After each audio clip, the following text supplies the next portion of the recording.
ತಮಿಳುನಾಡಿನ ವಿಧಾನಸಭೆಗೆ ಸ್ಪೀಕರ್ ಅವಿರೋಧ ಆಯ್ಕೆಯಾಗಿದೆ. ಟಿವಿಕೆ ಶಾಸಕ ಜೆಸಿಡಿ ಪ್ರಭಾಕರ್ ಸ್ಪೀಕರ್ ಆಗಿ ಆಯ್ಕೆಯಾದರೆ ಡೆಪ್ಯೂಟಿ ಸ್ಪೀಕರ್ ಆಗಿ ಎಂ ರವಿಶಂಕರ್ ಅವಿರೋಧವಾಗಿ ಆಯ್ಕೆಯಾಗಿದ್ದಾರೆ. ಟಿವಿಕೆ ಶಾಸಕ ಜೆಸಿಡಿ ಪ್ರಭಾಕರ್ ಸ್ಪೀಕರ್ ಆಗಿ ಆಯ್ಕೆಯಾಗಿದ್ದಾರೆ. ಡೆಪ್ಯೂಟಿ ಸ್ಪೀಕರ್ ಎಂ ರವಿಶಂಕರ್ ಇವರಿಬ್ಬರು ಕೂಡ ಅವಿರೋಧವಾಗಿ ಆಯ್ಕೆಯಾಗಿರೋದು. ನೂತನ ಸ್ಪೀಕರ್ಗೆ ಶುಭಾಶಯವನ್ನು ಕೋರಿದ್ದಾರೆ ಉದಯನಿಧಿ ಸ್ಟಾಲಿನ್. ವಿರೋಧ ಪಕ್ಷದ ನಾಯಕ ಉದಯನಿಧಿ ಸ್ಟಾಲಿನ್ ಅವರು ಶುಭಾಶಯವನ್ನು ಕೋರುವಂತ ಕೆಲಸವನ್ನ ಮಾಡಿದ್ದಾರೆ.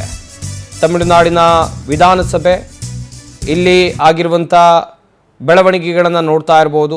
ನೂತನ ಸ್ಪೀಕರ್, ಹೊಸ ಪಕ್ಷ ಆಡಳಿತದಲ್ಲಿದೆ, ಹೊಸ ವಿರೋಧ ಪಕ್ಷವೂ ಕೂಡ ಆಡಳಿತದಲ್ಲಿದೆ, ಹೊಸ ವಿರೋಧ ಪಕ್ಷದ ನಾಯಕ, ಹೊಸ ಮುಖ್ಯಮಂತ್ರಿ, ಈಗ ಹೊಸ ಸ್ಪೀಕರ್.